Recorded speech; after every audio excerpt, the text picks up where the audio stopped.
بقول لك شكلي بس حلو كده الاول. شياكه يا حبيب اخوك، مفيش حد يقدر ياخدك اساسا. يا حازم يلا يا عم، يلا يا عم. ماشي يا عم.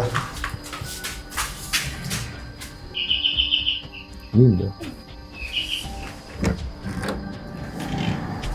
ازيك يا استاذ عماد؟ اخبار حضرتك ايه؟ هو مين اللي جابه دلوقتي ده؟ طب اتفضلوا اتفضلوا اتفضل. اتفضل يا احمد اقعد. هو بيبص لنا كده ليه؟ وانت مش متفق على كل حاجه معاه قبل ما نيجي؟ ايوه مكلمه، هو عارف ان انا جاي من اسبوع.